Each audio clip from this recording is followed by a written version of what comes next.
What if I told you that the first president of the United States never went to college? That one president could not read until he was 18? That another spoke 7 languages easily and could write in Latin with one hand and Greek with the other hand at the same time? And that one guy just read some law books in a cabin and decided he could run a country? American presidents have come from Harvard, Yale, Princeton, and West Point. They have also come from nowhere. They taught themselves, made themselves successful, with nothing but borrowed books and strong determination. Some were geniuses. Some could barely read. Some had PhDs. Some had nothing but courage. Tonight, we are going to learn about the education of every single U.S. president. From George Washington to Joe Biden, we will find out who was actually the smartest, who pretended the best, and who just got really, really lucky. So, if you enjoyed this deep look into presidential education, consider subscribing. There is plenty more strange history where this came from.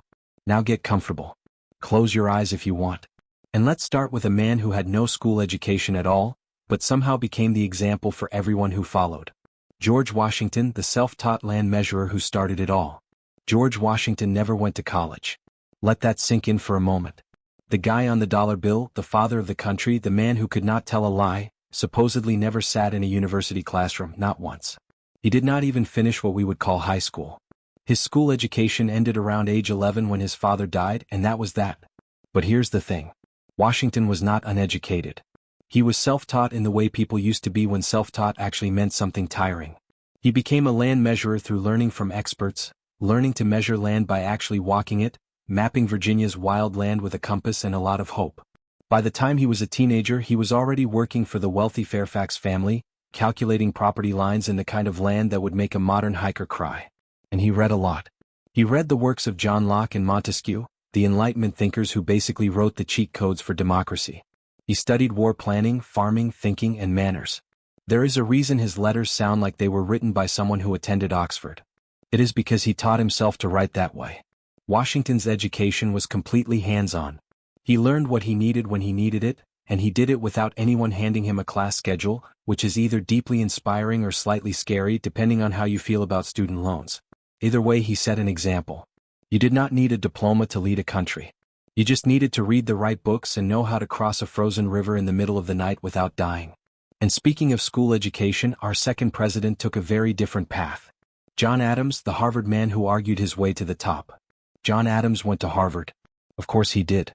He finished in 1755 with a Bachelor of Arts and came back 3 years later for a Master of Arts because apparently one degree was not enough to prove you were smarter than everyone else in Massachusetts. And in case you were wondering, yes, he absolutely was the type of person who would remind you he went to Harvard often. After Harvard, Adams studied law under James Otis, a passionate attorney who once argued against British tax policies so strongly that he may have actually inspired the phrase taxation without representation. Otis was brilliant, unpredictable, and eventually went insane after being hit in the head during a bar fight. So Adams learned law from a genius who would later wander the streets of Boston talking to invisible people, which explains a lot about Adams's personality. Honestly, Adams was a devoted reader, an obsessive writer, and a man who loved an argument the way most people love dessert. He defended British soldiers after the Boston Massacre, which was about as popular as you would expect. But he did it because he believed in the rule of law. He won because he was that good. His education was not just about school. It was about fighting with words. He learned to think by arguing, to write by writing constantly, and to lead by refusing to shut up, even when everyone wished he would. He kept a diary for most of his life, filling it with observations, complaints, and the kind of self-thinking that would make a modern therapist very wealthy. Adams believed education was everything.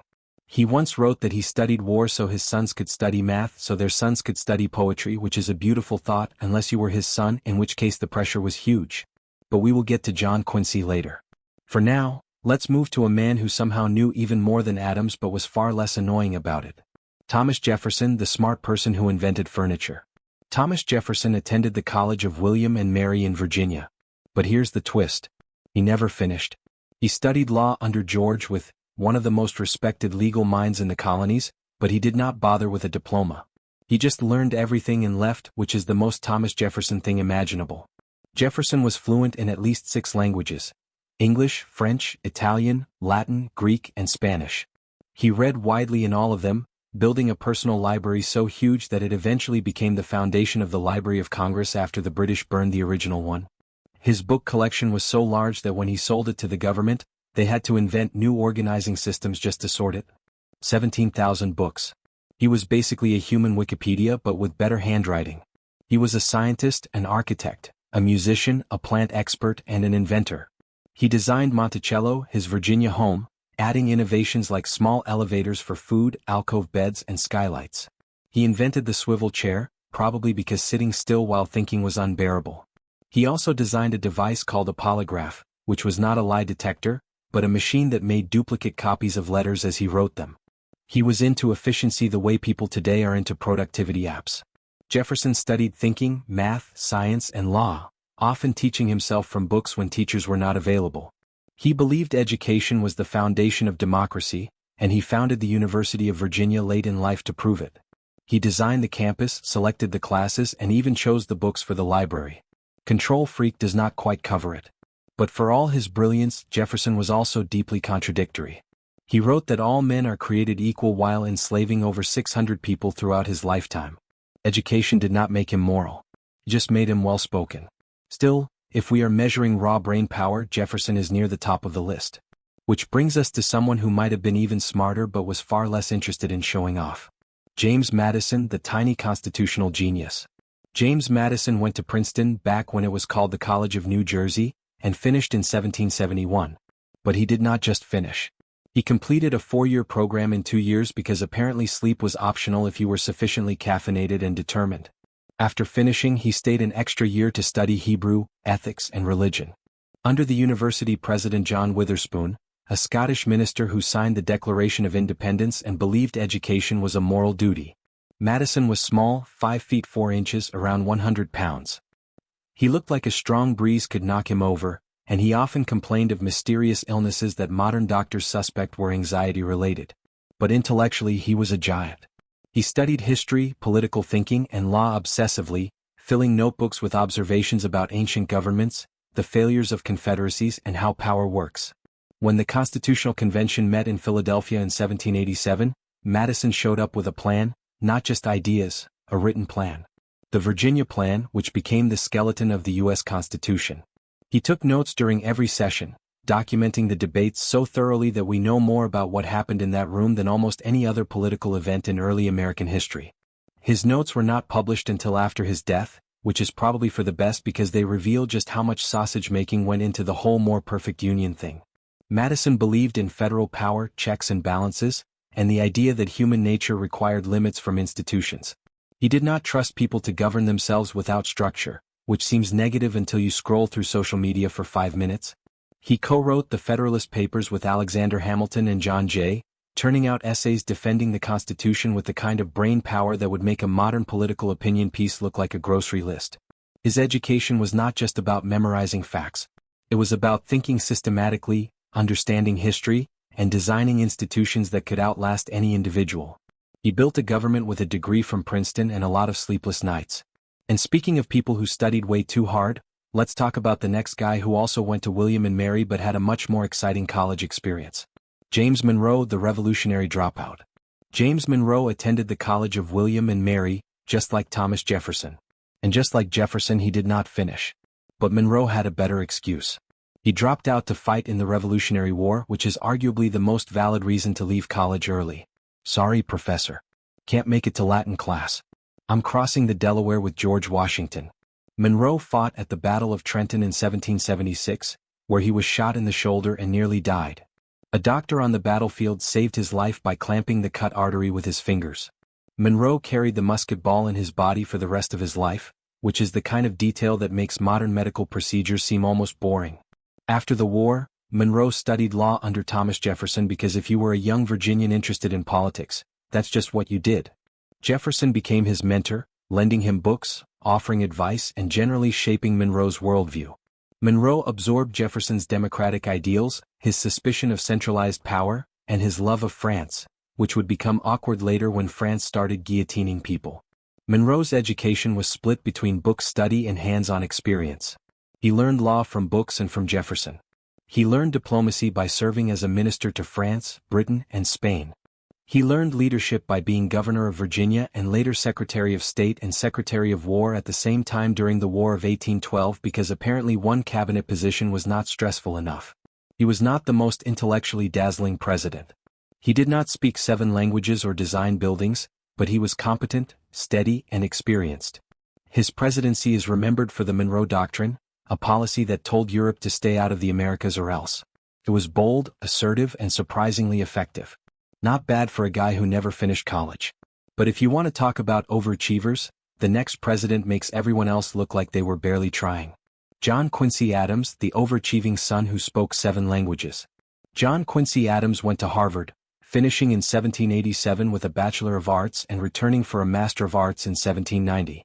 But that's almost irrelevant because by the time he got to Harvard, he had already received an education most people could not achieve in a lifetime. Adams traveled to Europe as a teenager, serving as secretary to his father during diplomatic missions in France, the Netherlands, and Russia.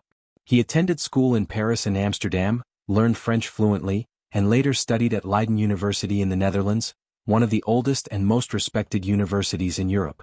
By age 14 he was serving as translator for the American representative to Russia. 14. Most teenagers today cannot translate a text message into proper English. He was fluent in 7 languages: English, French, Dutch, German, Latin, Greek, and Russian.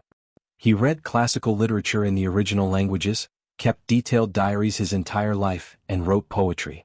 Not good poetry necessarily, but poetry. He translated German literature and studied astronomy, math, and thinking.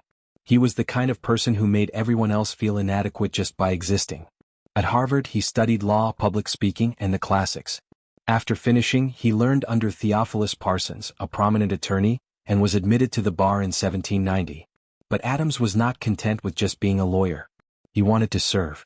He became a diplomat, a senator, Secretary of State, and eventually president. His education was not just about gaining knowledge. It was about duty. His father had drilled into him the idea that he was born to serve the Republic, and Adams took it seriously, maybe too seriously. He was brilliant, principled, and deeply unhappy. He once wrote that his life had been a series of disappointments, which seems ungrateful when you have been to Leiden and speak 7 languages, but misery does not care about your resume. Still, if we are ranking presidents by pure intellectual achievement, John Quincy Adams is near the top.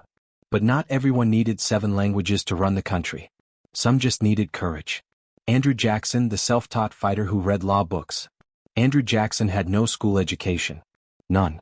He grew up poor in the Carolina backcountry, orphaned by age 14, and spent his teenage years doing whatever it took to survive. He did not go to college. He did not attend an academy.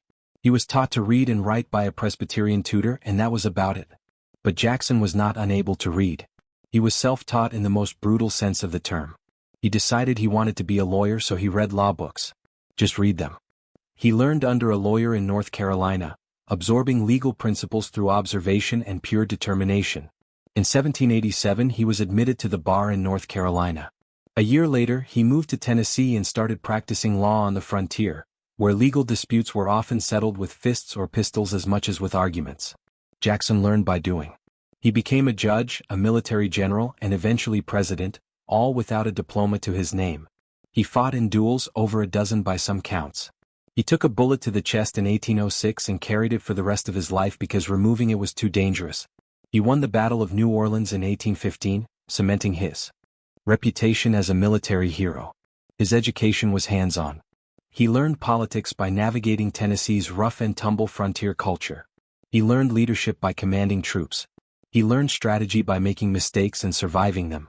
He was impulsive, hot-tempered, and ruthless, but he was also charismatic and effective. Jackson's presidency was controversial. He forced the removal of Native American tribes, vetoed the National Bank, and expanded presidential power in ways that alarmed his opponents. But he connected with ordinary people in a way the educated elites could not. He proved you did not need a Harvard degree to lead. You just needed to win. And speaking of people who did not go to Harvard, the next guy barely went anywhere. Martin Van Buren, the lawyer who learned by watching. Martin Van Buren did not go to college. He attended Kinderhook Academy in upstate New York, a local school that provided a basic education but nothing fancy. After that, he learned as a lawyer, which was the standard path for someone without money or connections. He worked in a law office, read legal texts, observed court proceedings, and eventually learned enough to pass the bar. Van Buren was the first president born as an American citizen. Everyone before him had been born as British subjects. He was also the first president whose first language was not English. He grew up speaking Dutch at home in Kinderhook, a small town where Dutch culture and language continued long after the English took over New York. He learned English later, and while he became fluent, he supposedly never lost his Dutch accent. His education was informal but effective. He learned law by practicing it. He became a skilled attorney, then a state senator, then a U.S. senator, then governor of New York, then secretary of state, then vice president, and finally president. He climbed the ladder methodically, building alliances, mastering political strategy, and avoiding unnecessary enemies. Van Buren was not flashy. He was not an intellectual giant. He did not speak 7 languages or invent anything, but he was shrewd. He understood how power worked, how to negotiate, and how to survive politically. He helped build the Democratic Party, crafted the modern political machine, and served as a key advisor to Andrew Jackson. His presidency was defined by the Panic of 1837, an economic collapse that destroyed his reputation. He lost re-election and faded from prominence. But he left a legacy in political organization and strategy that influenced American politics for decades. Education for Van Buren was not about books. It was about observation, relationships, and timing. And sometimes that is enough. But not everyone skipped college and succeeded. Some went to college and still did not finish. William Henry Harrison, the medical school dropout who became president. William Henry Harrison attended Hampton-Sydney College in Virginia, studying classics and history, but he did not finish. He left after 3 years, possibly due to financial difficulties after his father's death. Then he enrolled at the University of Pennsylvania to study medicine because apparently switching careers midstream was easier in the 18th century. Harrison studied under Dr. Benjamin Rush, one of the most famous physicians in America and a signer of the Declaration of Independence. Rush was a pioneer in psychiatry, a supporter of bleeding as a cure for basically everything, and a man whose medical advice would probably get you killed today. Harrison absorbed what he could, but he did not finish his medical degree either. Instead, he joined the army. He became a military officer, fighting in the Northwest Indian War, serving as governor of the Indiana Territory, and defeating Tecumseh's forces at the Battle of Tippecanoe in 1811. That victory earned him the nickname Old Tippecanoe, which he rode all the way to the White House in 1840 with one of the most ridiculous campaign slogans in American history, Tippecanoe and Tyler too. Harrison's education was fragmented. He studied the classics, dabbled in medicine, and learned leadership through military service. He was not a scholar. He was not a legal mind. He was a soldier and a politician who understood how to appeal to voters. His presidency lasted 31 days. He gave a nearly 2-hour inaugural address in freezing rain without a coat, caught pneumonia, and died. Whether the speech actually killed him is debated, but the irony is too perfect to ignore. The man who studied medicine but never finished died from something a decent doctor might have prevented. Still, he made it to the White House, and the guy who replaced him actually finished college. John Tyler, the accidental president with a real degree. John Tyler attended the College of William and Mary, the same school as Jefferson and Monroe, and unlike them, he actually finished. He earned a Bachelor of Arts in 1807 and went on to study law, which was the default career for ambitious young Virginians who could read. Tyler was disciplined, studious, and traditional. He excelled in classical studies, learning Latin and Greek, reading ancient philosophy, and absorbing the Enlightenment ideals that shaped his generation. After finishing, he studied law under his father, who was a judge, and was admitted to the Virginia bar at age 19. 19, which sounds impressive until you remember that John Quincy Adams was translating diplomatic letters at 14. Tyler became a lawyer, then a state legislator, then a U.S. congressman, then governor of Virginia, then a U.S. senator, and then vice president under William Henry Harrison. He never expected to be president. Nobody did. He was added to the ticket to balance it geographically and ideologically. Then Harrison died, and Tyler became the first vice president to assume the presidency after a death in office. His presidency was a disaster. He vetoed so many bills that his own party expelled him. His entire cabinet except one resigned in protest. He was called His Excellency and became one of the most ineffective presidents in history. But he had a degree from William and Mary, which is more than some of the others could say. Tyler's education gave him knowledge, but it did not give him political skill. He was rigid, principled to a fault, and unable to compromise. Sometimes being well educated just means you are better at explaining why you are right and everyone else is wrong. And speaking of stubborn people with degrees, the next guy actually finished college and then got things done. James K. Polk, the workaholic who finished with honors. James K. Polk attended the University of North Carolina at Chapel Hill and finished in 1818 with a Bachelor of Arts. He did not just finish. He finished with honors, finishing first in his class in math and the classics. He was serious, disciplined, and completely joyless. If James K. Polk ever told a joke, it was not recorded. After finishing, Polk studied law under Felix Grundy, a prominent attorney and politician in Tennessee. He was admitted to the bar, started a practice, and entered politics almost immediately. He became a congressman, Speaker of the House, and governor of Tennessee before running for president in 1844 as a dark horse candidate. He won partly because he promised to serve only one term, and he kept that promise, which makes him almost unique among politicians. Polk's presidency was amazingly productive. He expanded the United States significantly, overseeing the annexation of Texas, the settlement of the Oregon boundary dispute, and the Mexican-American War, which added California and the Southwest to U.S. territory. He worked constantly, obsessively. He held regular cabinet meetings, micromanaged every department, and kept a detailed diary of every decision. He also died 3 months after leaving office, just dropped dead at age 53, probably from exhaustion. He worked himself to death, which is either admirable or insane depending on your perspective. Polk's education taught him discipline, organization, and how to achieve goals methodically. He set objectives, made plans, and executed them. He was the kind of student who color-coded his notes and never missed a deadline. As president, he did the same thing. Set goals, achieved them, and then died. Not everyone was so intense. The next guy barely tried. Zachary Taylor, the general who never went to school. Zachary Taylor had no school education. None. He grew up on the Kentucky frontier, where schools were scarce and survival was the priority. His parents taught him the basics, reading, writing, arithmetic, but that was it. He never attended an academy or university. He never studied law or medicine or anything else that required a diploma. Instead, Taylor joined the Army. He became a career military officer, serving for nearly 40 years before entering politics. He fought in the War of 1812, the Black Hawk War, and the Second Seminole War. He earned the nickname Old Rough and Ready for his willingness to endure the same hardships as his soldiers. Taylor's education was completely hands-on. He learned leadership by commanding troops. He learned strategy by fighting battles. He learned politics by observing how military decisions intersected with government policy. He was not intellectual. He did not read philosophy or speak multiple languages. He just knew how to win. He became a national hero during the Mexican-American War, winning key victories at Palo Alto, Resaca de la Palma, and Buena Vista. His success made him a celebrity, and the Whig Party nominated him for president in 1848, despite his complete lack of political experience. His presidency lasted 16 months. He died suddenly, possibly from cholera or typhoid fever, after attending a 4th of July celebration where he consumed large quantities of cherries and iced milk.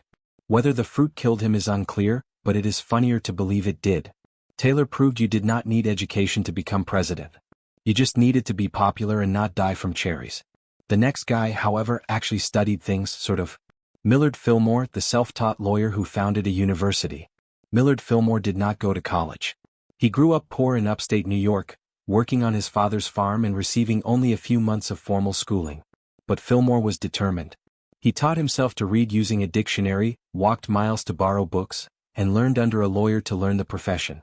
He studied law by reading legal texts and observing court cases. There were no shortcuts, no structured programs. He just read, practiced, and gradually became competent enough to pass the bar. He opened a law practice in Buffalo and built a successful career through pure persistence. Later in life, Fillmore helped found the University of Buffalo, serving as its first chancellor.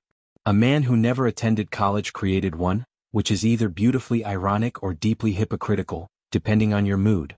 Fillmore became vice president under Zachary Taylor and assumed the presidency when Taylor died. His administration is mostly remembered for the Compromise of 1850, which delayed the Civil War by a decade but also included the Fugitive Slave Act, one of the most morally terrible laws in American history. Fillmore's education, or lack thereof, shaped his worldview. He believed in self-improvement, hard work, and merit. But he also lacked the intellectual depth to grapple with the moral complexities of slavery. He enforced the law because it was the law, without questioning whether the law was just. Sometimes education is not just about learning facts. It is about learning how to think critically. And Fillmore, for all his determination, never quite learned that. The next guy went to college and still made terrible decisions. Franklin Pierce, the Bowdoin graduate who drank too much. Franklin Pierce attended Bowdoin College in Maine, finishing in 1824. He was a decent student, popular with his classmates, and known for his charm and good looks. He studied classics, public speaking, and thinking, though he was not particularly distinguished academically. After finishing, he attended Northampton Law School in Massachusetts, studied under prominent attorneys, and was admitted to the bar. Pierce was likable, too likable. He made friends easily, gave great speeches, and could win people over in conversation. He became a congressman, then a senator, and seemed destined for greatness. But he struggled with alcoholism, a problem that worsened after personal tragedies. His son was killed in a train accident shortly before his inauguration, and Pierce never recovered. His presidency was marked by indecision, poor judgment, and an inability to address the growing crisis over slavery. He signed the Kansas-Nebraska Act, which led to violent conflict in Kansas and pushed the country closer to civil war. Pierce's education gave him knowledge and social skills, but it did not prepare him for loss, leadership under pressure, or moral clarity. He was educated, charming, and completely ineffective. Sometimes a college degree just means you know how to read. It does not mean you know what to do. The next guy also went to college and also made questionable choices. There is a pattern forming here. James Buchanan, the Dickinson graduate who did nothing. James Buchanan attended Dickinson College in Pennsylvania, finishing in 1809. He was expelled once for bad behavior. Apparently he liked to drink and cause trouble, but was readmitted and managed to finish. After finishing, he studied law in Lancaster, Pennsylvania, under a prominent attorney and was admitted to the bar in 1812. Buchanan was intelligent, disciplined, and deeply ambitious. He built a successful legal career, entered politics, and served as a congressman, senator, minister to Russia, secretary of state, and minister to Great Britain before becoming president in 1857. He was also the only president who never married. Historians speculate about why, but Buchanan never explained. He lived with a close male friend for years, which has led to endless speculation and no definitive answers. His presidency is widely considered one of the worst in American history. He believed the federal government had no authority to prevent southern states from seceding, so when they started leaving the Union, he did nothing. He passed the problem to Abraham Lincoln and retired. Buchanan's education was thorough. He knew law, diplomacy, and politics, but he lacked courage. He knew what was happening, understood the stakes, and chose inaction. Sometimes education teaches you how to rationalize failure. And with that, we have covered the first 15 presidents. 15 down, 30 to go. We will get there eventually. But first, maybe close your eyes for a bit. These guys are not going anywhere. Abraham Lincoln, the backwoods lawyer who taught himself everything. Abraham Lincoln had less than 1 year of formal schooling in his entire life. Not 1 year per grade, 1 year. Total. Maybe. He attended several frontier schools in Kentucky and Indiana, but they were what they called blab schools, one-room cabins where students recited lessons aloud all at once, creating a chaotic chorus of multiplication tables and spelling words. Lincoln would walk miles through the wilderness to get there, sit on a log bench and leave when the school closed or his family moved, which was often. His stepmother, Sarah Bush Lincoln, encouraged him to read. She brought books into the household and Lincoln devoured them. He read the Bible, Aesop's Fables, Robinson Crusoe, Pilgrim's Progress, and a biography of George Washington. He borrowed books from neighbors, walking miles to return them, sometimes copying entire passages by hand because he could not afford to buy his own copies. He wrote on a wooden shovel with charcoal when paper was not available. Lincoln decided he wanted to be a lawyer, so he taught himself law. He borrowed legal texts, Blackstone's commentaries, the revised statutes of Indiana, and read them cover to cover. He walked to courthouses to watch trials, studying how lawyers argued, how judges ruled, and how the system worked. In 1836, he passed the bar exam in Illinois without ever attending law school. He just knew the material because he had memorized it. He was not naturally well-spoken. His early speeches were awkward, his voice high-pitched. But he practiced. He joined a debating society, argued cases, and refined his public speaking until he became one of the most powerful speakers in American history. The Gettysburg Address is 272 words long and is considered one of the greatest speeches ever written. Lincoln wrote it himself, probably on the back of an envelope, though that detail is disputed. Lincoln proved that formal education was not necessary for greatness. What mattered was curiosity, discipline, and access to books. He read everything, remembered everything, and used that knowledge to save the Union. Not bad for a guy who spent less than a year in school. But if you think Lincoln's lack of education was unusual, wait until you hear about the next guy, who could not even read until he was an adult. Andrew Johnson, the tailor who learned to read from his wife. Andrew Johnson never went to school, not one day. He was born into poverty in North Carolina, and by age 10 he was learning to be a tailor. He spent his teenage years sewing clothes, not reading books. He did not learn to read or write until he was 18 years old, and even then, it was not because of any formal instruction. His wife, Eliza McCardle, taught him. Eliza was 16 when she married Johnson. She was educated, literate, and patient enough to teach her husband the alphabet. She read to him, corrected his spelling, and helped him improve his handwriting.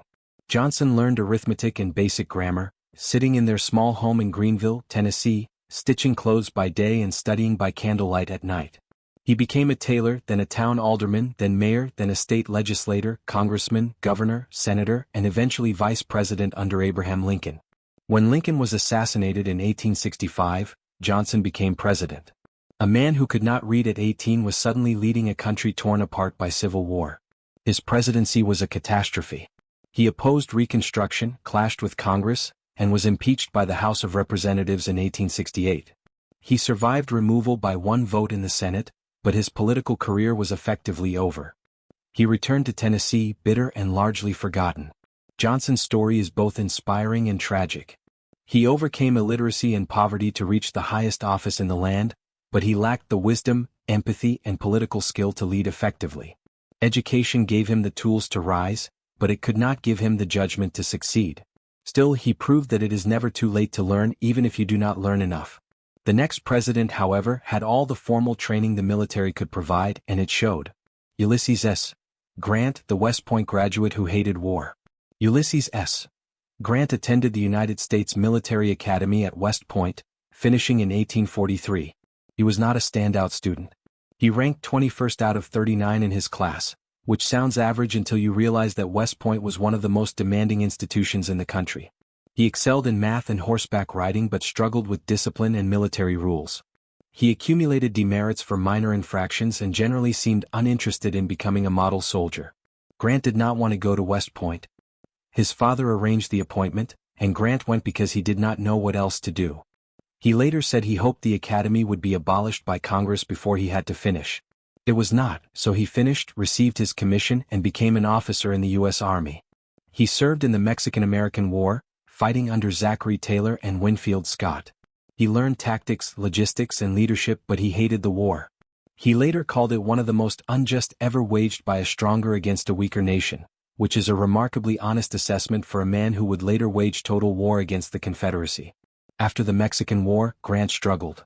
He was stationed at remote outposts, separated from his family, and bored out of his mind. He drank. He resigned from the Army in 1854 under a cloud of suspicion about his drinking, though the exact details remain unclear. He tried farming, real estate, and clerking in his father's leather goods store. He failed at all of it. Then the Civil War started, and suddenly Grant's military education mattered. He rejoined the Army, rose through the ranks, and became the Union's most successful general. He understood logistics, persistence, and the brutal arithmetic of attrition. He won because he kept fighting when others would have quit. Grant's education at West Point gave him the technical skills to command armies, but his real education came from failure, loneliness, and learning how to endure. Sometimes the most important lessons do not come from a classroom. And speaking of people who actually enjoyed their education, the next guy went to two very respected schools and succeeded at both. Rutherford B. Hayes, the Kenyon and Harvard man who won by one vote. Rutherford B. Hayes attended Kenyon College in Ohio, finishing in 1842 as valedictorian of his class. He was serious, studious, and deeply committed to self-improvement. He excelled in classics, public speaking, and debate, winning prizes for his speaking skills. After Kenyon, he attended Harvard Law School, earning his degree in 1845. Harvard Law was one of the premier legal institutions in the country, and Hayes thrived there, studying under prominent professors and absorbing the principles of constitutional law. After Harvard, Hayes returned to Ohio, practiced law, and entered politics. He served in the Union Army during the Civil War, rising to the rank of Major General and earning a reputation for bravery. He was wounded 5 times, once seriously. He fought at South Mountain, where he was shot in the arm and continued to lead his men despite the injury, which is either heroic or reckless, depending on how you feel about mid-19th century military medicine. Hayes became a congressman, then governor of Ohio, and then ran for president in 1876 in one of the most controversial elections in American history. He lost the popular vote to Samuel Tilden but won the Electoral College by one vote after a disputed recount and a backroom deal that effectively ended Reconstruction. The election was so contentious that some called Hayes Rutherfraud or his fraudulency. Despite the questionable legitimacy of his victory, Hayes was a competent, honest president. He reformed the civil service, fought corruption, and tried to heal the divisions left by the Civil War. His education at Kenyon and Harvard gave him the analytical skills, legal knowledge, and speaking ability to navigate complex political situations. He was not flashy, but he was effective. Still, winning by one vote after losing the popular vote is an awkward way to start a presidency. The next guy had a much smoother path to power, though his time in office was tragically short. James A. Garfield, the self-taught scholar who spoke 9 languages. James A. Garfield attended the Western Reserve Eclectic Institute in Ohio, which later became Hiram College. He worked as a janitor to pay his tuition, sweeping floors and hauling wood while studying Greek, Latin, math, and thinking.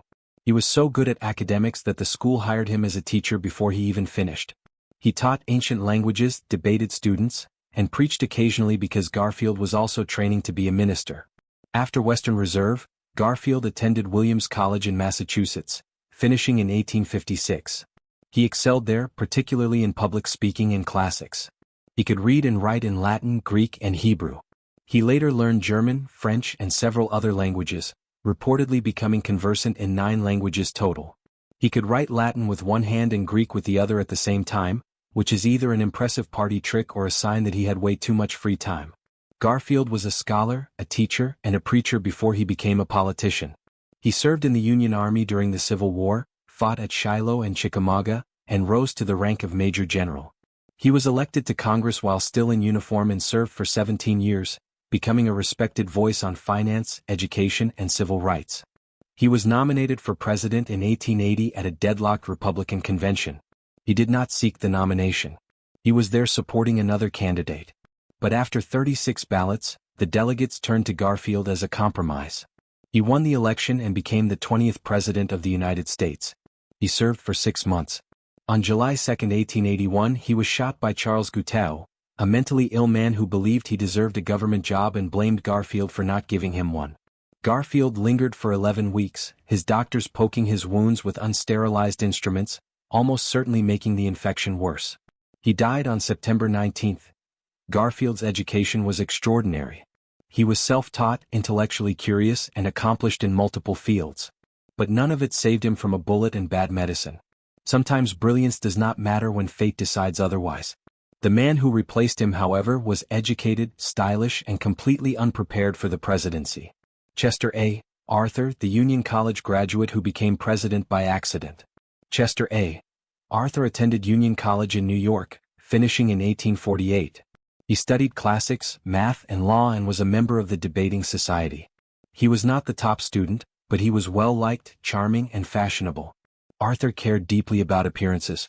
He owned over 80 pairs of pants and changed clothes multiple times a day.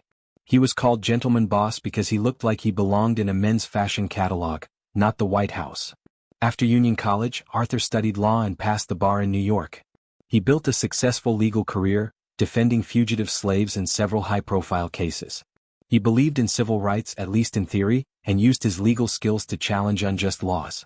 But he was also deeply involved in New York's political machine, working for Senator Roscoe Conkling and securing patronage jobs for party loyalists.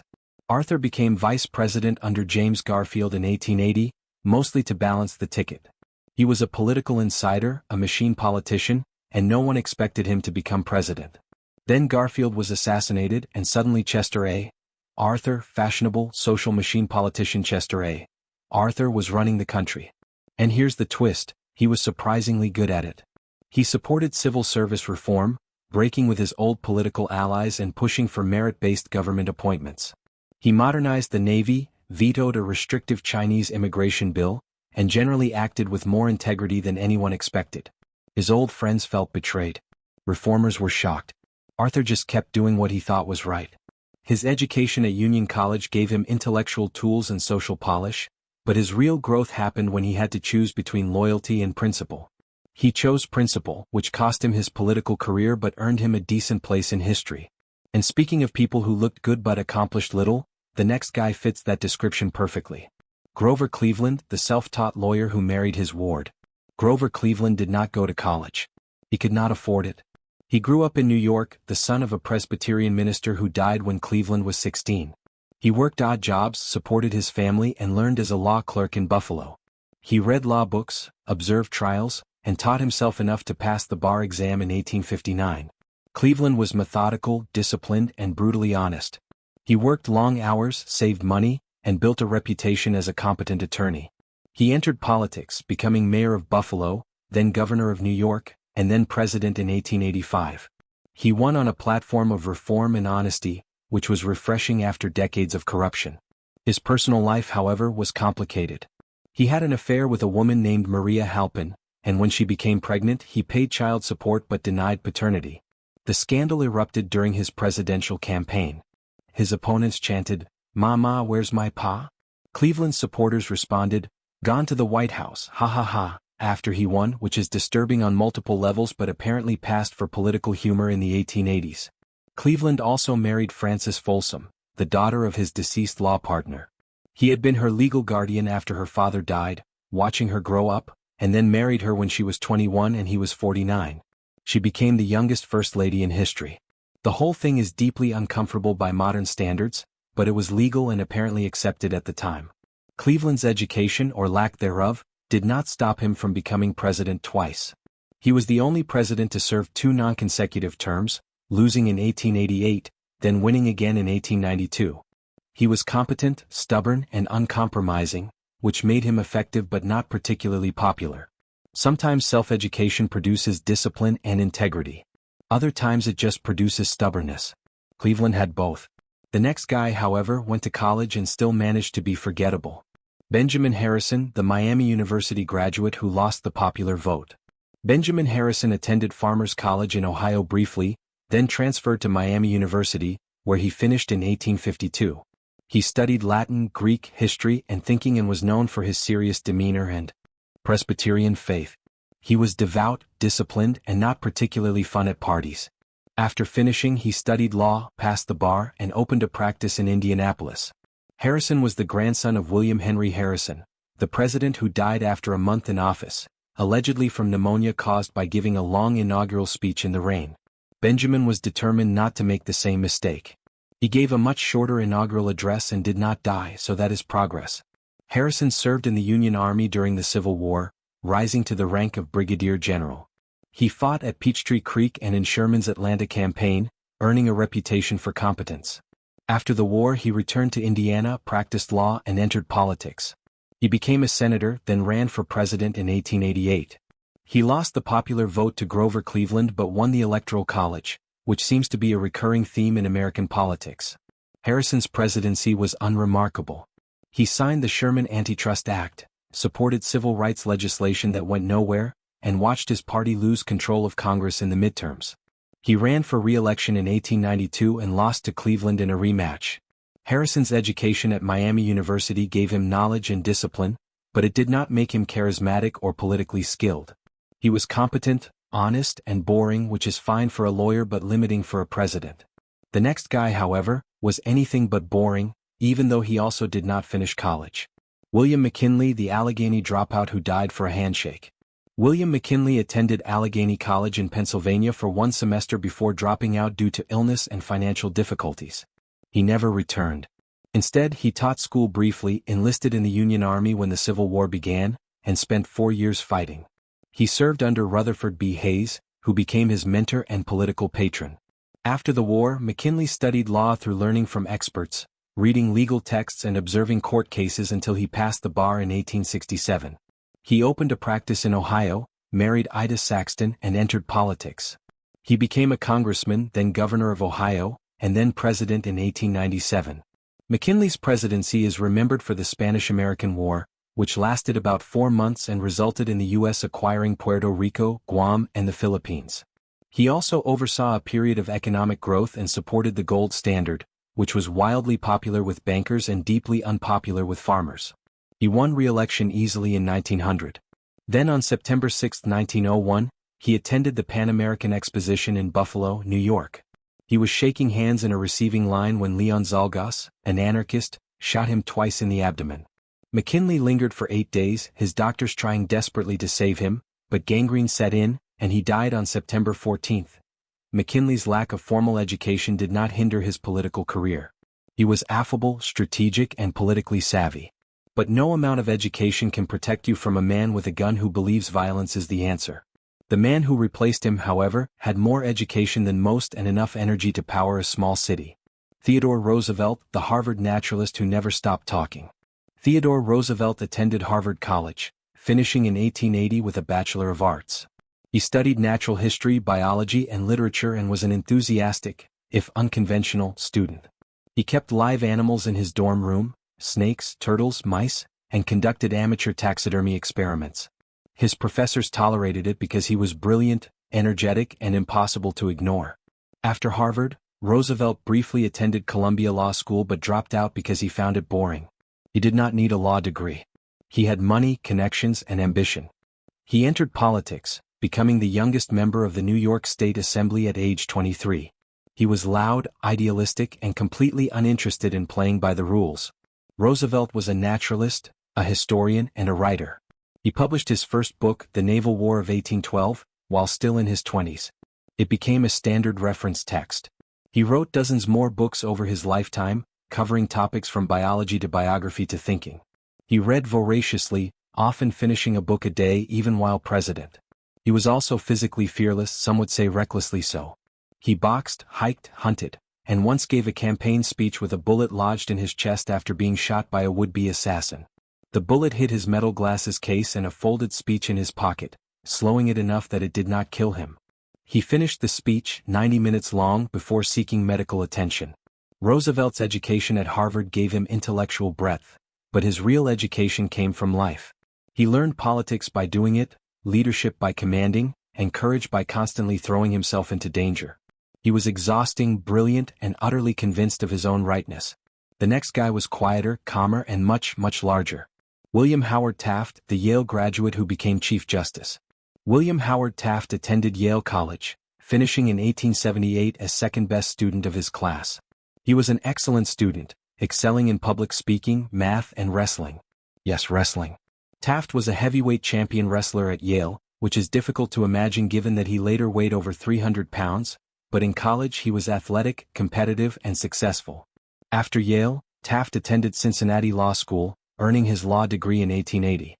He passed the bar, practiced briefly, and then entered public service. He became a judge, solicitor general, a federal appellate judge, and governor general of the Philippines.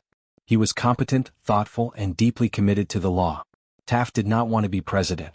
He wanted to be a Supreme Court justice. But his wife, Nellie, and his mentor Theodore Roosevelt pushed him into politics. He ran for president in 1908, won, and spent 4 miserable years in the White House. He was a terrible politician, uncomfortable with the press, and alienated Roosevelt, who turned against him and ran as a third-party candidate in 1912, splitting the Republican vote and handing the presidency to Woodrow Wilson. Taft left office relieved. In 1921, President Warren Harding appointed him Chief Justice of the Supreme Court, making Taft the only person to serve as both President and Chief Justice.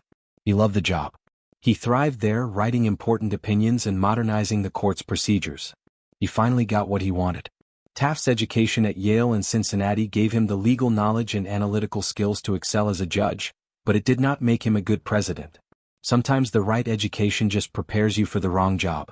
And speaking of people in the wrong job, the next president was an academic who thought he could run the world. Woodrow Wilson, the only president with a Ph.D. Woodrow Wilson attended Princeton University, then called the College of New Jersey, finishing in 1879. He was an excellent student, fascinated by political science, history, and public speaking. After Princeton, he attended the University of Virginia Law School but withdrew due to poor health before finishing. He practiced law briefly, hated it, and decided to pursue an academic career instead. Wilson enrolled at Johns Hopkins University, where he earned a Ph.D. in political science in 1886. His dissertation, Congressional Government, analyzed the American legislative process and became a foundational text in political science. He was the first and only U.S. president to hold a Ph.D., which he mentioned approximately never because he was not obnoxious about it, just deeply convinced he was smarter than everyone else. After earning his doctorate, Wilson became a professor, teaching at Bryn Mawr, Wesleyan, and eventually Princeton, where he became president of the university in 1902. He transformed Princeton, modernizing the curriculum, raising academic standards, and clashing with alumni over elitism. He alienated enough people that he left academia and entered politics, becoming governor of New Jersey in 1911 and president in 1913. Wilson's presidency was transformative and deeply flawed. He established the Federal Reserve, signed antitrust legislation, and led the U.S. through World War I. He proposed the League of Nations, a precursor to the United Nations, and won the Nobel Peace Prize. But he also screened The Birth of a Nation in the White House, a film that glorified the Ku Klux Klan, and he resegregated federal offices, undoing decades of progress for Black Americans. Wilson's education was unparalleled. He was an intellectual, a scholar, and a visionary. But his brilliance did not make him moral. Education teaches you how to think. It does not teach you what to value. And Wilson valued some people far more than others. The next guy had far less education and far fewer ideas, which somehow made him more popular. Warren G. Harding, the Ohio Central graduate who loved poker. Warren G. Harding attended Ohio Central College, a small school that no longer exists, finishing in 1882. It was not a respected institution. It was not even particularly demanding, but Harding earned his degree, studied public speaking and journalism, and learned enough to become a newspaper editor in Marion, Ohio. Harding also attended Ohio State Normal School briefly, earning a teaching certificate, though he never taught. He preferred journalism, politics, and poker roughly in that order.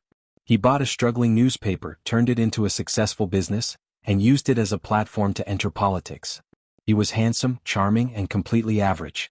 He became a state senator, lieutenant governor, U.S. senator, and then president in 1921. His campaign slogan was "Return to Normalcy," which appealed to a country exhausted by World War I and the progressive reforms of the Wilson administration. Harding promised to do less and he delivered.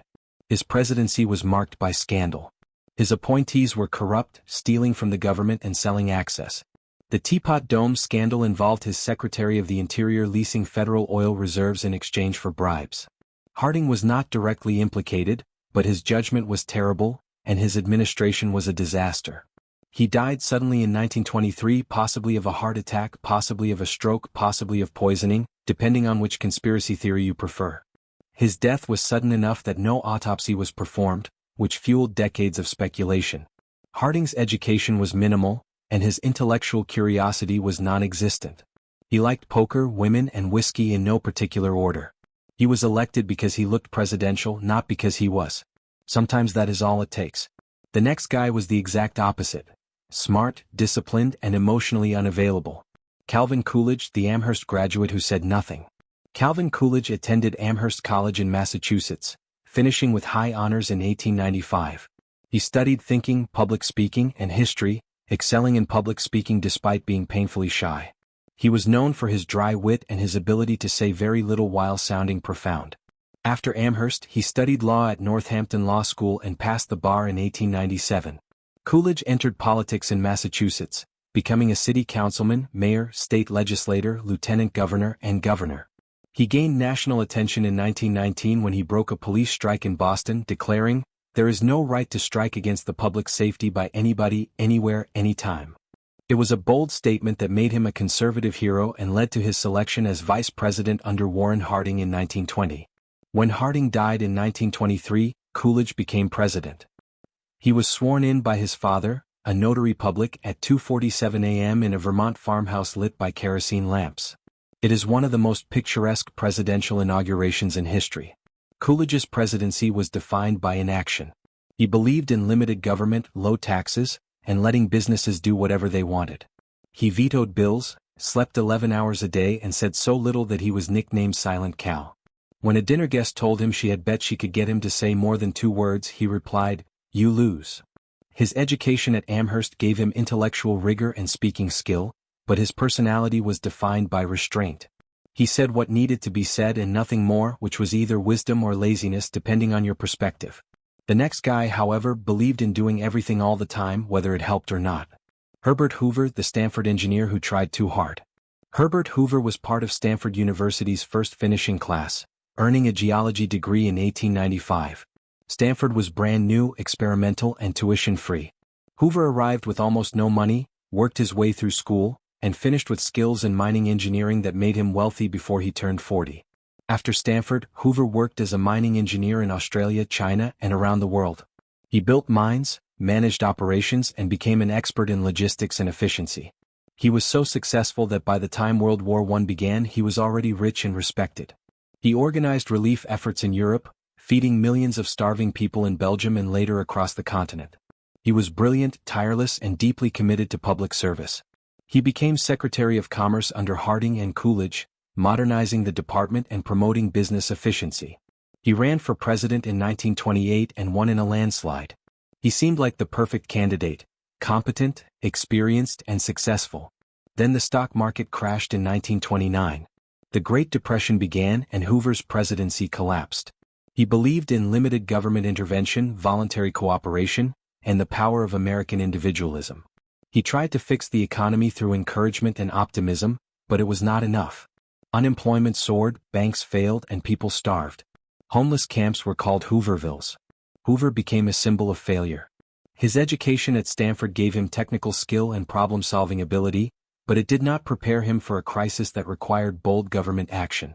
He was an engineer trying to fix a problem that needed a politician. Sometimes the right education just is not enough. And with that, we have covered the first 30 presidents. Halfway there. The next 15 get even stranger. But we will get to them eventually.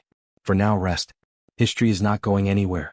Franklin D. Roosevelt, the Harvard man who could not walk but never stopped moving.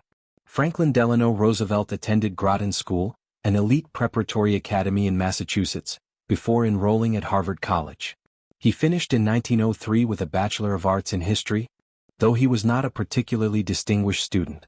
He was more interested in campus politics, social clubs, and the Harvard Crimson newspaper, where he became editor. Roosevelt was charming, well-connected, and already thinking about a political career modeled after his distant cousin, Theodore Roosevelt. After Harvard, FDR attended Columbia Law School in New York City. He studied there for 3 years but never completed his degree. He passed the bar exam in 1907 and simply left because once you are licensed to practice law, why bother finishing?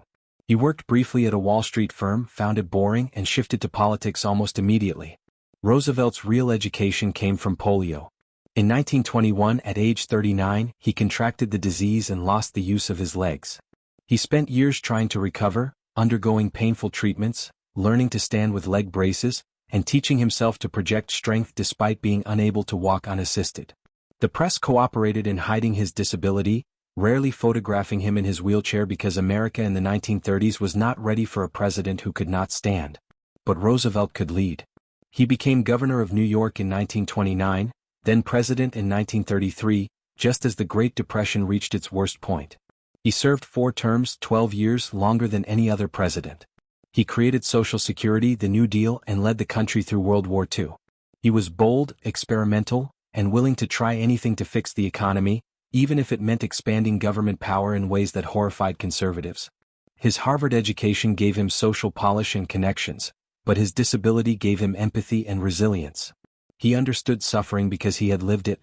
He knew how to endure because he had had no choice. Roosevelt died in office in April 1945, just weeks before Germany surrendered. The man who replaced him had no college degree, no political pedigree, and no idea what he was walking into. Harry S. Truman, the haberdasher who read everything. Harry S. Truman never went to college. He finished high school in Independence, Missouri in 1901 and wanted to attend West Point, but his eyesight was too poor. So he worked. He farmed, worked at a bank, and briefly attended a business college in Kansas City, taking night classes in bookkeeping and typing. He did not finish. Money was tight and his family needed him. Truman was self-educated in the truest sense. He read constantly, history, biography, military strategy, thinking. He claimed to have read every book in the Independence Public Library by the time he was 14, which is almost certainly an exaggeration but reveals his appetite for learning. He admired ancient leaders like Cato and Cicero, and he studied military campaigns the way other people followed baseball. He served in World War I as an artillery officer, leading Battery D in France and earning respect from his men for his competence under fire. After the war, he opened a haberdashery, a men's clothing store in Kansas City with a friend. The business failed during the recession of 1921, leaving Truman in debt for years. But he paid back every penny, which became part of his political image: honest, hardworking, and stubborn. Truman entered politics through the Kansas City political machine, becoming a county judge, then a U.S. senator. He was seen as competent but unremarkable. When Franklin Roosevelt chose him as vice president in 1944, many saw it as a safe, boring choice. Truman had been vice president for just 82 days when Roosevelt died, and suddenly he was president. He made some of the biggest decisions in history, dropping atomic bombs on Hiroshima and Nagasaki, establishing the Truman Doctrine and the Marshall Plan, recognizing Israel, desegregating the military. He did all this without a college degree, relying on reading, experience, and a willingness to make hard choices. Truman proved that formal education was not necessary for leadership. Curiosity, discipline, and moral clarity were enough. But the next guy had plenty of formal education, all of it military. Dwight D. Eisenhower, the West Point general who planned D-Day. Dwight Eisenhower attended the United States Military Academy at West Point, finishing in 1915. His class was called the class the stars fell on because 59 of its 164 members became generals. Eisenhower ranked 61st academically, which sounds average until you realize he was competing against future generals like Omar Bradley. He excelled in football until a knee injury ended his playing career, forcing him to focus on academics and leadership. After West Point, Eisenhower's education continued through military schools. He attended the Command and General Staff College at Fort Leavenworth, where he finished first in his class of 275 officers. He studied strategy, logistics, and leadership under some of the Army's best minds. He learned how to plan large-scale operations, manage complex organizations, and make decisions under pressure. Eisenhower never saw combat in World War I, which frustrated him. He spent the war stateside, training tank crews and managing logistics. He was good at it, but he wanted action. Instead, he got bureaucracy. He worked his way up through staff positions, becoming an aide to General Douglas MacArthur and serving in the Philippines. The work was tedious, but it taught him politics, diplomacy, and how to manage egos. When World War II began, Eisenhower's organizational genius became invaluable. He planned Operation Torch, the invasion of North Africa, and later became Supreme Allied Commander of Operation Overlord, the D-Day invasion of Normandy. He coordinated armies from multiple nations, balanced competing egos among Allied leaders, and made life-or-death decisions affecting millions. He was not the most brilliant strategist, but he was the best organizer and diplomat. After the war, Eisenhower became president of Columbia University briefly, though he was a terrible fit for academic life. He was elected President of the United States in 1952 and served 2 terms, overseeing the interstate highway system, the end of the Korean War, and the beginning of the Cold War space race. Eisenhower's West Point education gave him discipline and technical knowledge, but his real education came from managing people, navigating politics, and learning when to act and when to wait. Sometimes leadership is less about knowing everything and more about knowing who to trust. The next president had all the advantages: wealth, charm, and a Harvard education. But he also had chronic pain, family tragedy, and very little time. John F. Kennedy, the Harvard graduate who almost died several times. John F. Kennedy attended Choate, an elite preparatory school in Connecticut, before enrolling at Princeton University for a brief semester. He withdrew due to illness, jaundice possibly, and later enrolled at Harvard College, finishing in 1940 with a Bachelor of Arts in International Affairs. His senior thesis on British appeasement of Nazi Germany was expanded into a best-selling book, Why England Slept, published when he was just 23. It was not a work of genius, but it was competent, timely, and it helped establish Kennedy as a serious thinker. Kennedy briefly attended Stanford Business School after Harvard but withdrew after a few months. He was not interested in business. He was restless, sickly, and searching for purpose. World War II gave him one. He joined the Navy, commanded a patrol torpedo boat known as PT-109, and became a war hero when a Japanese destroyer rammed his boat in the South Pacific. Kennedy swam for hours, pulling an injured crewman to safety, injuring his already weak back in the process. The story became legend, though Kennedy later joked that the real question was how he let his boat get hit in the first place. Kennedy's health was terrible. He suffered from chronic back pain, Addison's disease, and a host of other ailments. He took medications constantly, some of them dangerous, just to function. He was in pain most of his life, though he hid it brilliantly. The public saw charisma, youth, and vigor. Behind the scenes was a man who could barely stand without a back brace. His Harvard education gave him intellectual credibility and connections. His family's wealth gave him access. But his real education came from pain, war, and the relentless pressure of living up to his father's expectations. Joseph Kennedy Sr. pushed his sons ruthlessly, grooming them for power. When Joe Jr., the favorite son, died in World War II, that pressure shifted to Jack. Kennedy became a congressman, a senator, and then president in 1961 at age 43, the youngest elected president in history. He served less than 3 years before being assassinated in Dallas on November 22, 1963. His education prepared him for leadership, but nothing could prepare him for that. The man who replaced him had far less polish and far more ambition. Lyndon B. Johnson, the Texas teacher who bullied his way to the top. Lyndon B. Johnson attended Southwest Texas State Teachers College, now Texas State University, finishing in 1930 with a Bachelor of Science degree. He was not from wealth or privilege. He grew up in the Texas Hill Country and college was a struggle. He worked his way through, taking breaks to teach Mexican-American children in Cotulla, Texas, a poor, segregated town where students had almost nothing. Johnson later said that experience shaped his commitment to education and civil rights, though whether that is true or retroactive justification is debatable. After college, Johnson briefly attended Georgetown University Law School in Washington, D.C., but he did not finish. He was not interested in law. He was interested in power. He became a congressional aide, learning how Congress worked from the inside. He absorbed everything: parliamentary procedure, political alliances, who owed favors to whom. He was ambitious, relentless, and shameless. Johnson became a congressman in 1937, a senator in 1949, and Senate Majority Leader in 1955, where he mastered the art of political persuasion. The Johnson treatment was legendary. He would corner colleagues, invade their personal space, cajole, threaten, flatter, and negotiate until they agreed to whatever he wanted. He was exhausting, effective, and completely without shame. He became vice president under Kennedy in 1961, a role he hated. He went from being the most powerful man in the Senate to a ceremonial figurehead. Then Kennedy was assassinated and Johnson became president. He pushed through the Civil Rights Act of 1964 and the Voting Rights Act of 1965, monumental achievements. He launched the war on poverty, created Medicare and Medicaid, and expanded federal power in ways that reshaped American society. But he also escalated the Vietnam War, sending hundreds of thousands of troops into a conflict that became a catastrophe. The war destroyed his presidency, and he chose not to run for re-election in 1968. Johnson's education at a teacher's college gave him empathy for the poor and marginalized, or at least a political understanding of their importance. But his real education came from years in Congress, learning how power worked and how to wield it ruthlessly. Sometimes that is enough to change history. Sometimes it is not enough to avoid disaster.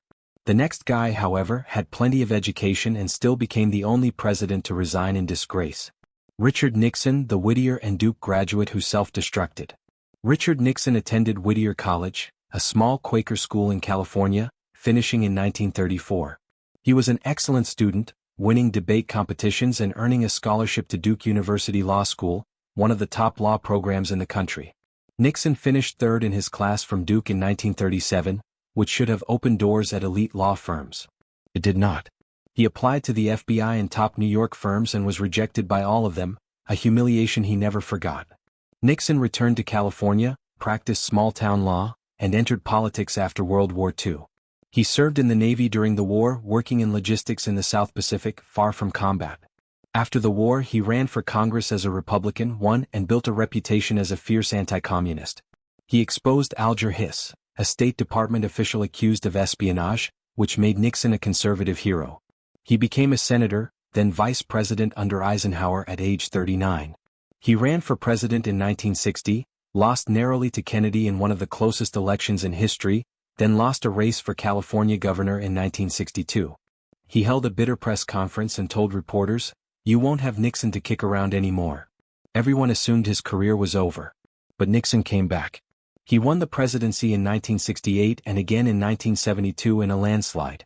His first term had real accomplishments: opening relations with China, negotiating arms control treaties with the Soviet Union, establishing the Environmental Protection Agency. But Nixon was paranoid, insecure, and vindictive. He kept enemies lists, authorized illegal surveillance, and approved the Watergate break-in, a burglary of Democratic National Committee headquarters. When the cover-up unraveled, Nixon resigned on August 9, 1974, the only president to do so. His education at Whittier and Duke gave him legal knowledge and intellectual tools, but it could not save him from his own worst instincts. Sometimes brilliance and insecurity combine into self-destruction. The man who replaced him was decent, honest, and completely accidental. Gerald Ford, the Michigan and Yale graduate nobody elected. Gerald Ford attended the University of Michigan, finishing in 1935 with a Bachelor of Arts in Economics. He was an excellent student and a star football player, earning Most Valuable Player honors and helping Michigan win national championships in 1932 and 1933. He was good enough that the Green Bay Packers and Detroit Lions offered him professional contracts, but Ford turned them down to attend Yale Law School. At Yale, Ford worked as an assistant football and boxing coach while earning his law degree, finishing in 1941. It was an impressive achievement, working full-time while attending one of the best law schools in the country. Ford was not naturally brilliant, but he was disciplined, hardworking, and reliable. Those qualities defined his entire career. Ford served in the Navy during World War II, earning 10 battle stars aboard the USS Monterey, an aircraft carrier in the Pacific. After the war, he practiced law briefly, then entered politics, winning a congressional seat in Michigan in 1948. He served 25 years in the House of Representatives, becoming House Minority Leader in 1965. In 1973, Vice President Spiro Agnew resigned after pleading no contest to tax evasion. Nixon appointed Ford as vice president under the 25th Amendment. Then Nixon resigned and Ford became president. He was the only person to serve as both vice president and president, without being elected to either office. Ford's presidency was defined by one decision: pardoning Nixon. Ford believed it was necessary to heal the country, but it was deeply unpopular. He lost the 1976 election to Jimmy Carter, partly because of that pardon. Ford's education at Michigan and Yale gave him legal knowledge and discipline, but his real strength was decency. He was honest, straightforward, and trustworthy, qualities that seem almost quaint in retrospect. Sometimes that is exactly what a country needs, even if it does not realize it at the time. The next guy was also decent, deeply religious, and possibly the smartest president in modern history. He also served one term and was considered a failure. Jimmy Carter, the Naval Academy graduate who studied nuclear physics. Jimmy Carter attended the United States Naval Academy in Annapolis, Maryland, finishing in 1946 with a Bachelor of Science degree. He ranked 59th out of 820 midshipmen, which is respectable but not exceptional. Carter was disciplined, serious, and deeply committed to service. After finishing, he served on submarines, eventually working on the Navy's nuclear submarine program under Admiral Hyman Rickover, a brilliant, demanding engineer who terrified everyone who worked for him. Carter studied nuclear physics, reactor technology, and engineering. He was selected for the nuclear program because he was smart, reliable, and willing to endure Rickover's brutal standards. Carter later said Rickover was one of the most influential people in his life, teaching him that good enough was never good enough. Carter's naval career ended abruptly when his father died in 1953. He returned to Georgia to run the family peanut farm, a decision his wife, Rosalind, opposed. Carter turned the farm into a successful business, entered local politics, and eventually became governor of Georgia in 1971. He ran for president in 1976 as a Washington outsider, winning partly because the country was exhausted by Vietnam, Watergate, and political corruption. Carter's presidency was marked by intelligence, integrity, and bad luck. He brokered the Camp David Accords between Egypt and Israel, established the Department of Energy and the Department of Education, and appointed a record number of women and minorities to federal positions. But the economy stagnated, the Iran hostage crisis dragged on for over a year, and Carter's micromanagement style frustrated his staff in Congress. He lost re-election to Ronald Reagan in 1980 in a landslide. But Carter's post-presidency has been extraordinary. He built homes with Habitat for Humanity, negotiated peace agreements, monitored elections, and worked to eradicate diseases. He won the Nobel Peace Prize in 2002. Carter's education at the Naval Academy gave him technical knowledge and discipline, but his real legacy is moral consistency. He tried to lead with honesty and principle, even when it cost him politically. Sometimes that is worth more than winning. The next guy, however, cared very much about winning and had almost no interest in policy details. Ronald Reagan, the Eureka College graduate who changed everything. Ronald Reagan attended Eureka College, a small liberal arts school in Illinois, finishing in 1928 with a Bachelor of Arts in Economics and Sociology. Eureka was not prestigious, but Reagan thrived there. He played football, acted in plays, served as student body president, and developed the charm and communication skills that defined his career. He was not an intellectual. He was not a policy expert, but he could connect with people in a way that felt effortless. After college, Reagan worked as a radio sports announcer, moved to Hollywood, and became a movie actor. He appeared in over 50 films, none of them classics, but he was likable, professional, and successful enough to make a living. He served as president of the Screen Actors Guild, navigating labor disputes and the Hollywood blacklist during the anti-communist hysteria of the 1940s and 50s. That experience taught him negotiation, public speaking, and political strategy. Reagan's politics shifted over time. He was a New Deal Democrat in his youth, but by the 1960s, he had become a conservative Republican. He gave a televised speech for Barry Goldwater's presidential campaign in 1964 that electrified conservatives and launched his political career. He was elected governor of California in 1966 and served 2 terms, learning how to govern, compromise, and build coalitions. Reagan ran for president in 1980 and won, defeating Jimmy Carter in a landslide. His presidency redefined American politics. He cut taxes, increased military spending, confronted the Soviet Union, and communicated conservative ideas with optimism and humor. He survived an assassination attempt in 1981, joking with doctors and projecting strength even as he nearly died. Reagan's education at Eureka was modest, but his real education came from acting, negotiating, and learning how to sell a message. He understood that politics was performance, that words mattered, and that optimism could be a political weapon. He was not the smartest president, but he was one of the most effective communicators. Sometimes that is more important. The next guy was Reagan's vice president, a war hero with impeccable credentials and a tendency to stumble over his words. George H.W. Bush, the Yale graduate who jumped out of planes. George H.W. Bush attended Phillips Academy in Andover, Massachusetts, one of the most elite prep schools in America, before enlisting in the Navy on his 18th birthday, the day he finished. It was 1942 and World War II was raging. Bush became a naval aviator, the youngest in the Navy at the time, flying torpedo bombers in the Pacific.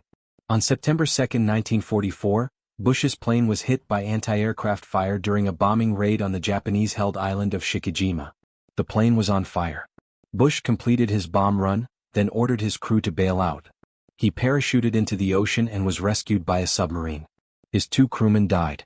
Bush carried guilt over their deaths for the rest of his life. After the war, Bush attended Yale University, finishing in 1948 with a Bachelor of Arts in Economics. He finished in just 2.5 years, accelerated by wartime schedules. At Yale, he was captain of the baseball team, a member of the Skull and Bones Secret Society, and popular with classmates. He was not the best student, but he was well-liked and well-connected. Bush moved to Texas, worked in the oil industry, made a fortune, and entered politics. He served in Congress as ambassador to the United Nations, as director of the CIA, and as vice president under Reagan before winning the presidency in 1988. His presidency included the end of the Cold War, the first Gulf War, and the beginning of an economic recession that cost him re-election in 1992.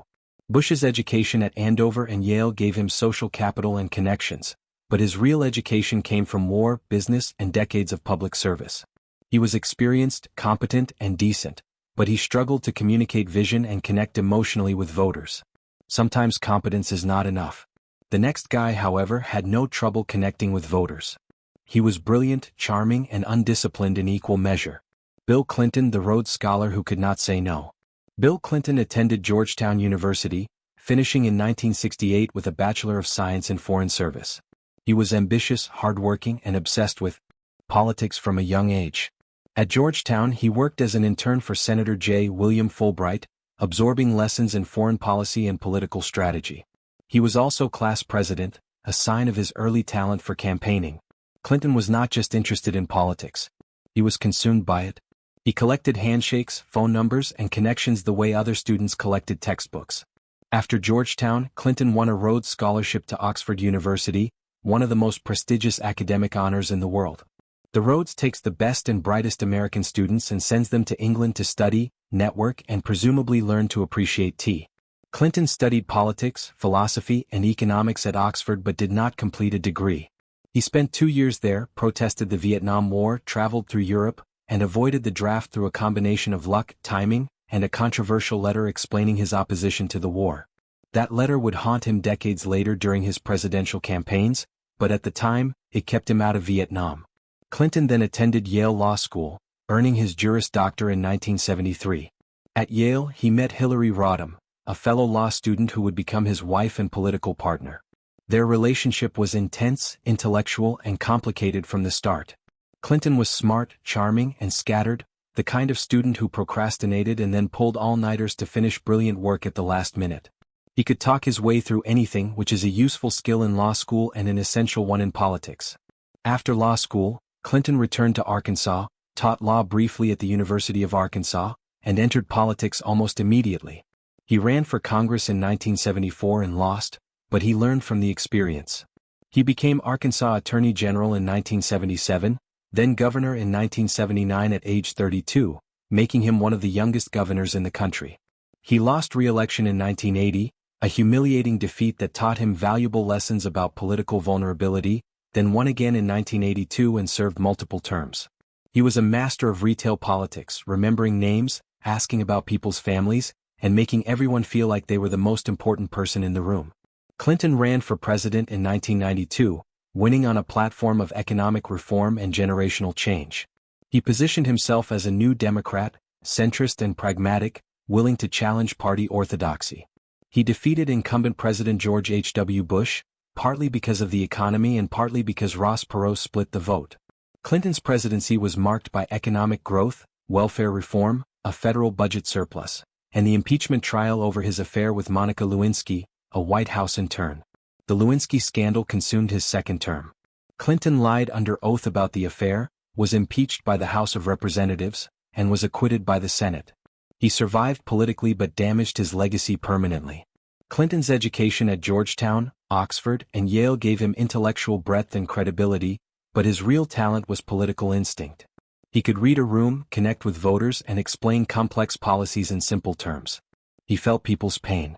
Literally, he said that phrase during the 1992 campaign and voters believed him. His flaw was self-control. He was brilliant, disciplined in some ways and completely undisciplined in others. Sometimes intelligence is not enough if you cannot control your impulses. The next guy had an Ivy League pedigree, a famous last name, and a folksy persona that made people underestimate him constantly. George W. Bush, the Yale and Harvard graduate who played dumb. George W. Bush attended Yale University, just like his father and grandfather before him. He finished in 1968 with a Bachelor of Arts in History. Bush was not a distinguished student. He was a C student, a member of Delta Kappa Epsilon fraternity, president of that fraternity actually, and a cheerleader. Yes, cheerleader. He was social, charming, and not particularly interested in academics. Yale was a family tradition, an expected stop on the road to success, not a place for intellectual exploration. Bush's time at Yale coincided with the Vietnam War protests, the civil rights movement, and massive social upheaval. But Bush was not particularly political. He was more interested in parties, friendships, and having a good time. He later admitted he was not a serious student and coasted through on charm and family connections, which is fine if you are planning to go into business, less fine if you are eventually going to run the country. After Yale, Bush served in the Texas Air National Guard during the Vietnam War, flying F-102 fighter jets. His service was controversial because some believed he received preferential treatment due to his family connections, and his attendance records were incomplete. Bush said he fulfilled his obligations. Critics disagreed. The truth is murky and remains disputed. What is clear is that he did not serve in Vietnam, unlike many of his Yale classmates who were not lucky enough to have powerful fathers. In 1973, Bush enrolled at Harvard Business School, earning a Master of Business Administration in 1975. He is the only president with an MBA, which sounds impressive until you remember that an MBA teaches you how to maximize shareholder value, not necessarily how to govern. Harvard gave him business knowledge and credibility, but Bush was not interested in finance or corporate life. He did not want to work on Wall Street or climb the corporate ladder. Bush returned to Texas, worked in the oil industry with limited success, tried his hand at various business ventures that mostly failed, and eventually became managing partner of the Texas Rangers baseball team in 1989. That job gave him visibility, credibility, and a public platform. It also made him wealthy when the team was sold in 1998. Bush entered politics in the mid-90s, winning the governorship of Texas in 1994. He was underestimated constantly. People assumed he was writing his father's name, that he was not smart or serious. Political opponents made fun of his mispronunciations, his casual speaking style, and his apparent lack of intellectual curiosity. But Bush was politically savvy. He worked with Democrats in the Texas legislature, built coalitions and governed effectively. He won re-election in 1998 by a huge margin. He ran for president in 2000, lost the popular vote to Al Gore by over 500,000 votes, and won the presidency after the Supreme Court stopped the Florida recount in a 5-4 decision. The election was one of the most controversial in American history. Bush became president under a cloud of legitimacy questions that never fully disappeared. His presidency was defined by September 11, 2001, the wars in Afghanistan and Iraq, and the financial crisis of 2008. The September 11th attacks happened less than 8 months into his presidency and completely reshaped his administration. Bush launched the War on Terror, invaded Afghanistan to overthrow the Taliban, and then invaded Iraq in 2003 based on claims about weapons of mass destruction that turned out to be false. Bush's education at Yale and Harvard gave him credentials and connections, but his real skill was political instinct and likability. He played up his folksy Texas persona, the ranch, the cowboy boots, the strategery, but he was smarter than people thought. Whether that intelligence was used wisely is another question entirely. His presidency remains deeply divisive. The next president, however, was brilliant by any measure, the first black president and a constitutional law professor who actually read the Constitution. Barack Obama, the Columbia and Harvard graduate who made history. Barack Obama attended Occidental College in Los Angeles for 2 years before transferring to Columbia University in New York, where he finished in 1983 with a Bachelor of Arts in Political Science. Obama was serious, introspective, and searching for purpose. He was the son of a Kenyan father and a white mother from Kansas, raised in Hawaii and Indonesia, and trying to figure out where he fit in America's racial landscape. At Columbia he studied international relations, wrote his senior thesis on nuclear disarmament, and spent much of his time reading and thinking about identity, justice, and his place in the world. Obama's years at Columbia were solitary. He lived off campus, did not join clubs, and kept to himself. He read voraciously, James Baldwin, Malcolm X, W.E.B. Du Bois, trying to understand black identity, American history, and his own mixed-race experience. He was figuring out who he was, which is what your early 20s are supposed to be for, but Obama took it more seriously than most. After Columbia, Obama worked as a community organizer in Chicago, helping low-income residents fight for better housing and services. It was unglamorous, frustrating work. He organized meetings, knocked on doors, and tried to get people to care about issues that affected their lives. Progress was slow, victories were small, and the work was exhausting. But it shaped his understanding of poverty, power, and grassroots organizing. He later said those years taught him more about leadership than anything else. He learned to listen, to build trust, and to organize people around common goals. In 1988, Obama enrolled at Harvard Law School, where he excelled. He was elected president of the Harvard Law Review in 1990, the first black person to hold that position in the journal's 103-year history. The election brought national attention. The New York Times wrote a profile. Publishers contacted him about writing a book. Obama finished magna cum laude in 1991 with a Juris Doctor degree, which meant he finished in the top 10% of his class at one of the best law schools in the world. After law school, Obama returned to Chicago, practiced civil rights law, taught constitutional law at the University of Chicago for 12 years and entered politics. He became a state senator in 1997, then ran for U.S. Senate in 2004. He gave the keynote speech at the Democratic National Convention that year, a 17-minute address that electrified the audience and made him a national figure overnight. He won his Senate race by a landslide. Obama ran for president in 2008. He defeated Hillary Clinton in a bitter Democratic primary and John McCain in the general election, becoming the first African-American president in U.S. history. His election was historic, emotional, and filled with hope that often proved difficult to fulfill.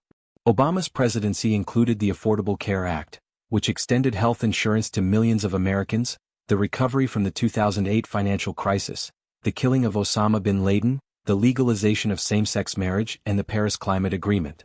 He was well-spoken, thoughtful, and cautious, which frustrated both supporters who wanted bolder action and critics who saw weakness. His presidency was marked by Republican obstruction, racial tensions, and the rise of the Tea Party movement. Obama's education at Columbia and Harvard gave him intellectual rigor and analytical skill, but his real education came from community organizing and teaching. He learned how to listen, how to build coalitions, and how to communicate complex ideas clearly. Sometimes that combination is enough to change history. Sometimes it is not enough to overcome political gridlock. The next guy, however, had no political experience, no policy expertise, and a reality TV show that made him famous for firing people. Donald Trump, the Wharton graduate who broke every rule. Donald Trump attended Fordham University in the Bronx for 2 years before transferring to the Wharton School at the University of Pennsylvania, where he finished in 1968 with a Bachelor of Science in Economics. Wharton is one of the top business schools in the world, and Trump frequently mentions his degree there, claiming it proves his intelligence and business skill. He has called himself a really smart person and pointed to his Wharton credentials as evidence. Whether his classmates would agree is unclear. Trump's academic record at Wharton is unknown. The school does not release transcripts without permission, and Trump has not released his. Former classmates have said he was not particularly distinguished, though some remember him as confident and ambitious. One classmate said Trump was not the brightest student but was skilled at self-promotion even then. Trump disputes this. He disputes most things. After finishing, Trump joined his father's real estate business in New York. Fred Trump had built a successful company developing middle-class apartments in Brooklyn and Queens. Donald wanted more. He wanted Manhattan. He wanted skyscrapers, casinos, and his name in gold letters. He took over the company, renamed it the Trump Organization, and expanded aggressively. He built Trump Tower, bought hotels and casinos in Atlantic City, licensed his name to buildings around the world, and became famous for his wealth, his marriages, and his willingness to talk to any reporter who would listen. Trump's business career was mixed. He made money, lost money, declared bankruptcy multiple times. 6 times actually, using corporate bankruptcies to shed debt while protecting personal assets, and reinvented himself repeatedly. He became a celebrity, a brand, and eventually the host of The Apprentice, a reality TV show where he fired contestants dramatically and taught America his catchphrase, "You're fired." Trump had no political experience before running for president in 2016. He had flirted with presidential runs before in 2000 and 2012, but he had never held elected office or worked in government. He ran as a political outsider, promising to drain the swamp, renegotiate trade deals, and build a wall on the southern border paid for by Mexico. His campaign was unconventional, combative, and filled with controversial statements about immigrants, women, and political opponents. He won the Republican nomination, defeating 16 other candidates through sheer force of personality and media dominance. Then he defeated Hillary Clinton in the general election, despite losing the popular vote by nearly 3 million votes. He won the Electoral College by flipping Pennsylvania, Michigan, and Wisconsin, states that had not voted Republican in decades. Trump's presidency was chaotic, norm-breaking, and deeply polarizing. He passed tax cuts, appointed 3 Supreme Court justices, renegotiated trade agreements, and governed largely through Twitter. He attacked the media, fired officials who disagreed with him, and rejected traditional presidential decorum. He was impeached twice. First in 2019 for pressuring Ukraine to investigate Joe Biden, second in 2021 for inciting the January 6 attack on the U.S. Capitol. He was acquitted both times by the Senate. Trump's Wharton education gave him business knowledge, but his real education came from decades in real estate, branding, and media. He understood attention, spectacle, and how to dominate news cycles. He knew that controversy generated coverage, that coverage generated attention, and that attention generated power. Whether that made him effective or dangerous depends entirely on your perspective. History will judge eventually. The current president, however, is about as far from Trump as you can get. Experienced, empathetic, and occasionally forgetful in ways that make voters nervous. Joe Biden, the Delaware and Syracuse graduate who waited his turn. Joe Biden attended the University of Delaware, finishing in 1965 with a Bachelor of Arts in History and Political Science. He was an average student, more interested in sports and social life than academics. Biden played football, hung out with friends, and was not particularly focused on his studies. He was popular, well-liked, and not particularly ambitious in the academic sense.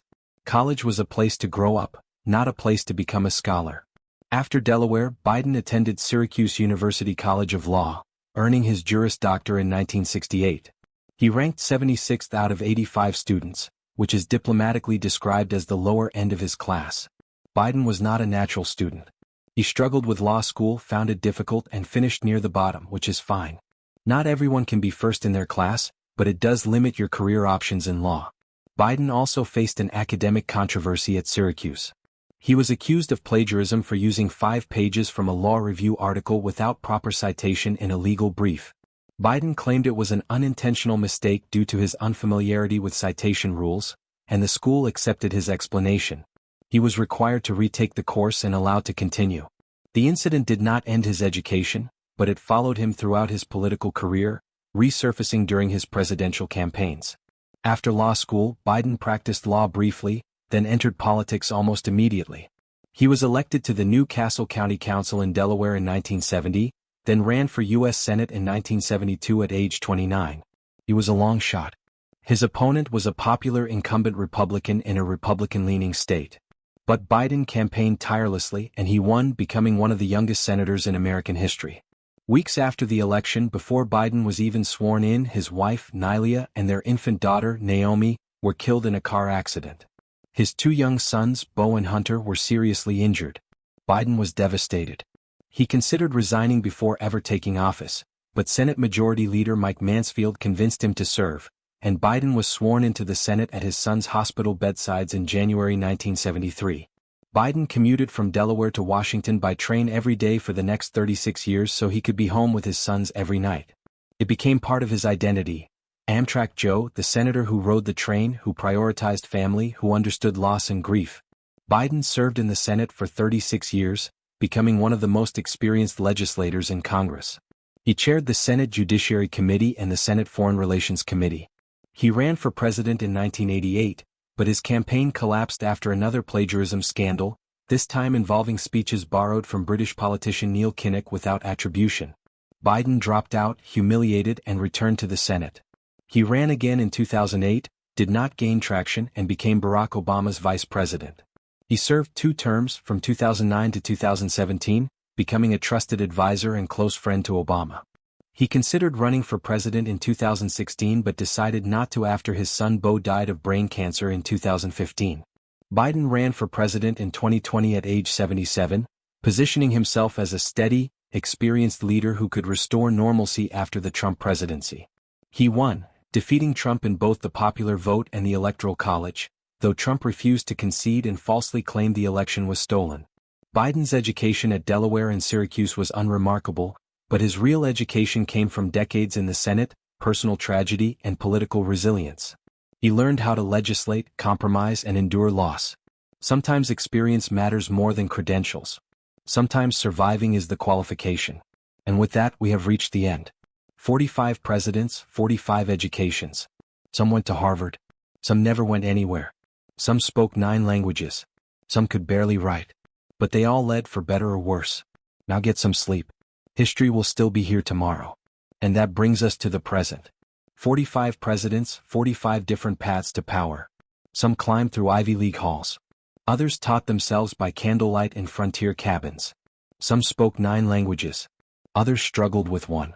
Some were the smartest people in any room they entered. Others just knew how to work a room better than anyone else. Education mattered for some of them. For others, it was almost irrelevant. What mattered more was timing, luck, charisma, resilience, or just being in the right place when history needed anyone to step up. So the next time someone tells you that you need the right degree from the right school to accomplish something extraordinary, remember George Washington never went to college. Abraham Lincoln had less than a year of formal schooling. And Harry Truman read his way to the presidency through a public library in Missouri. And also remember that Zachary Taylor might have died from eating too many cherries. Sleep tight. History will still be weird.